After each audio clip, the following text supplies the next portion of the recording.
Funerals are like family reunions, just one less person to argue with.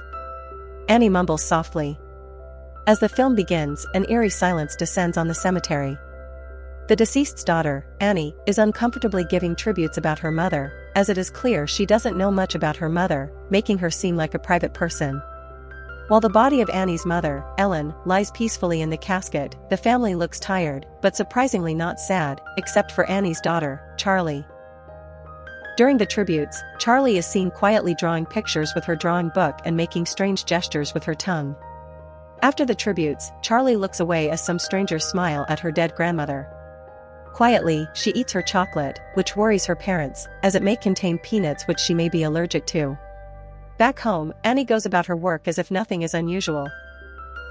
She is working on a miniature diorama for her upcoming exhibition, the inspiration for which came from her home. Later that night, Annie tells Charlie about her grandmother's death.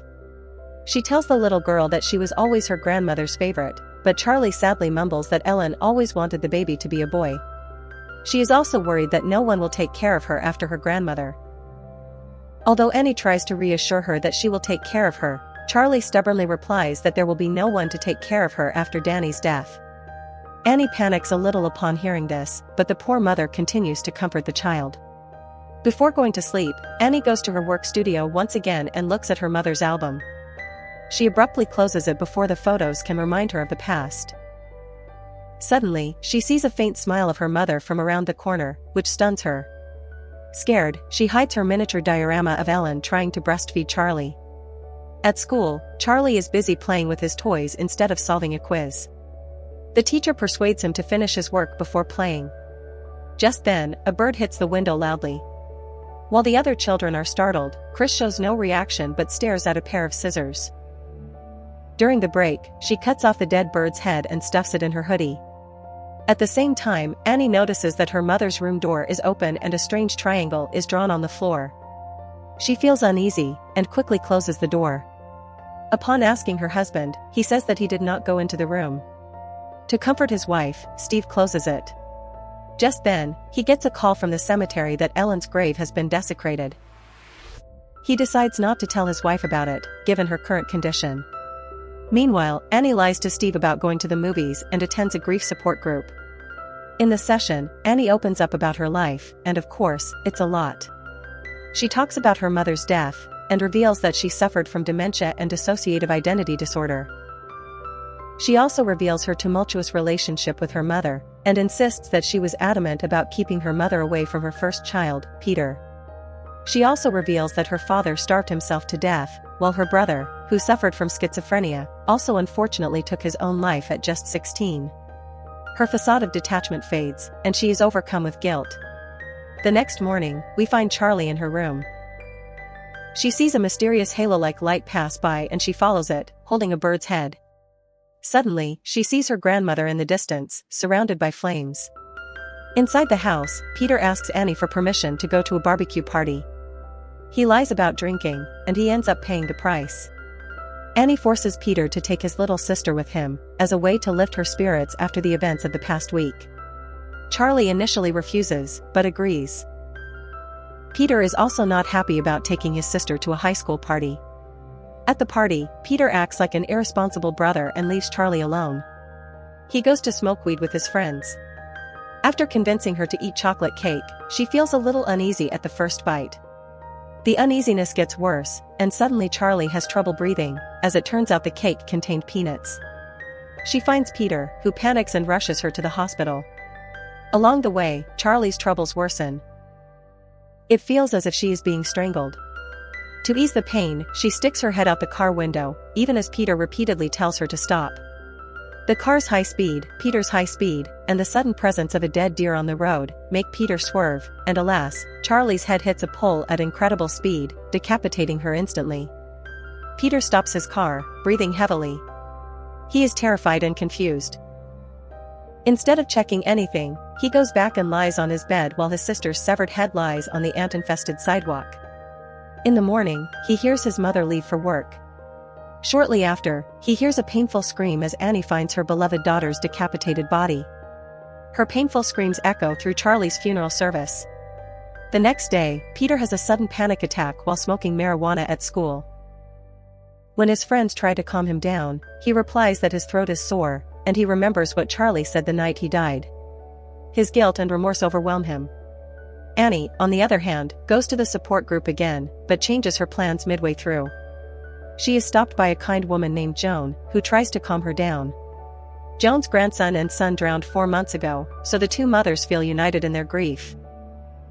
Joan gives Annie her number and advises her to contact her if she ever needs someone to talk to. Back home, the family slowly begins to fall apart. Annie spends her night in the treehouse that Charlie loves so much, and Peter is frightened by his hoodie at night, mistaking it for his sister. The next day, Annie goes to visit Joan. At the door, she notices a handmade mat that her mother used to make. She tells Joan about it, who is overjoyed by the coincidence.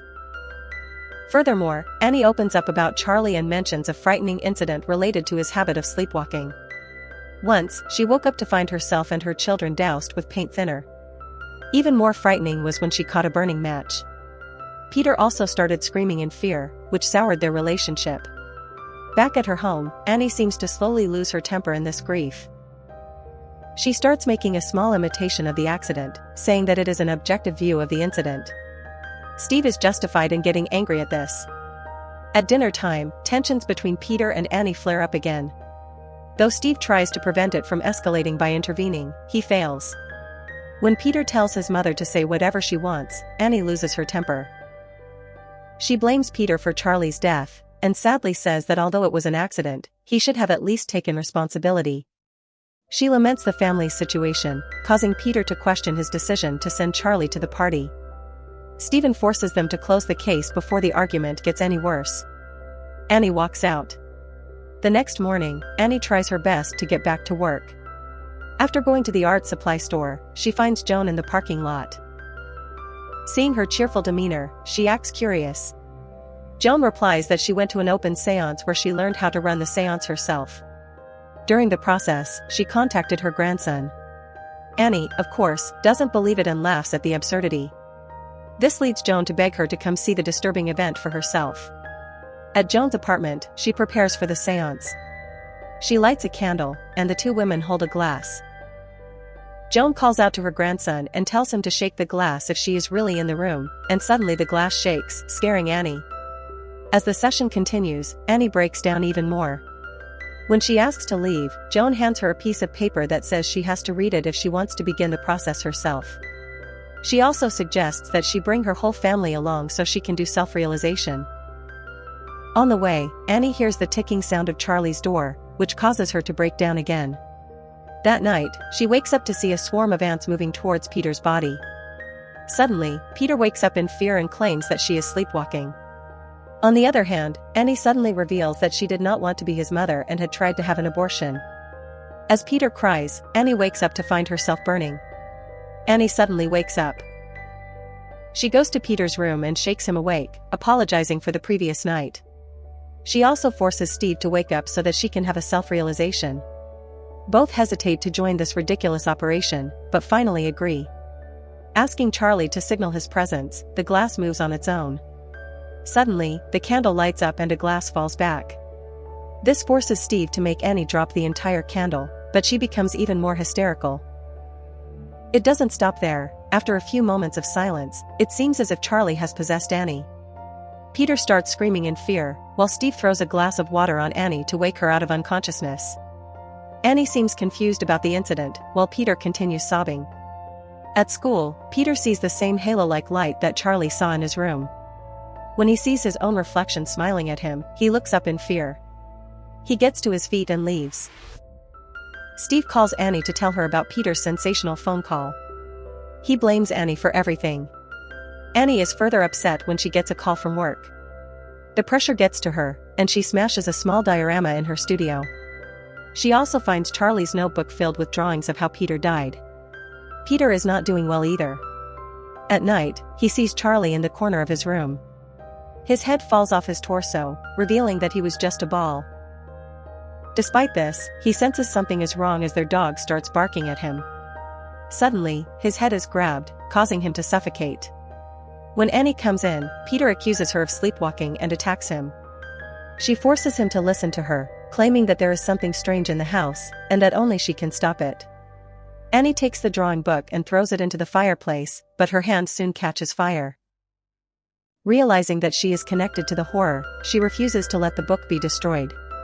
Feeling helpless, she goes to Joan for help, but her apartment is locked, and she is nowhere to be seen. Unbeknownst to Annie, there are occult items in her house, including a photo of Peter and some of Charlie's crafts. Annie sees the doormat again and hurries home.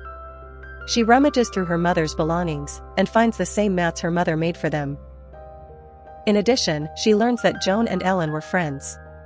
Her curiosity deepens, causing her to investigate further. This leads him to a book about King Paimon, one of the 7 kings of hell. The book describes the process of infusing King Paimon's spirit into the body of a male host. At school, Peter sees Joan, who mysteriously yells, "I exorcise you, Adam." Confused, he just manages to look around. During class, Peter hears Charlie's ticking sound.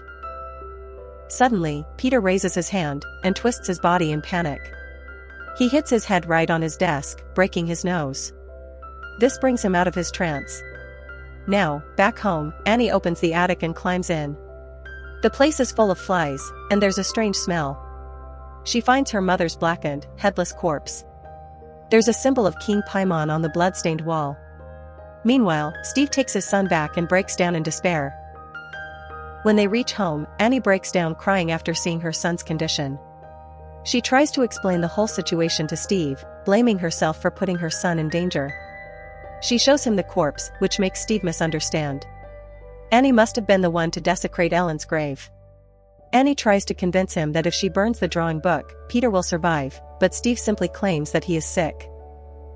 Having had enough, Annie snatches the book from him and throws it into the fireplace. Steve is immediately engulfed in flames, and Annie watches in horror as he watches her until he burns. Her face is instantly filled with satisfaction as she looks at her barbecued husband. Night falls and Peter wakes up to pitch darkness. He finds the treehouse lights on. Unfortunately, he doesn't see his mother crawling out after him. When he calls out to his parents and gets no response, he begins to look for them, and suddenly he has a vision of his father's burned form. He does not realize that his mother is standing behind him, as if ready to pounce on him. Suddenly, in the distance, he sees a strange man smiling. As if that's not enough, his mother begins to follow him.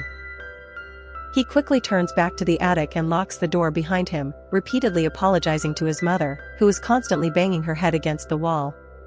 In the attic, Peter sees his picture in the middle of a triangle. He slaps himself to wake up from the nightmare, but stops after seeing the most horrifying nightmare.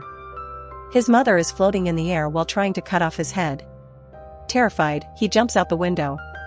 Somewhere, Annie's head falls off. The strange light finally enters Peter's body. Peter, who is now harboring the spirit of King Paimon, wakes up and walks towards the treehouse. Unknown people surround their house, all smiling at him. In the treehouse, many are bowing down and showing respect to the new king. In a bizarre turn of events, there is a statue of Charlie with a crown adorned on his head. In front, Annie and Ellen's severed bodies are also in a pose of respect. Joan suddenly appears and calls him Charlie, telling him that she has finally found a male host. She also hands over the crown to the new king. He is now King Paimon. The followers begin to respect the new king.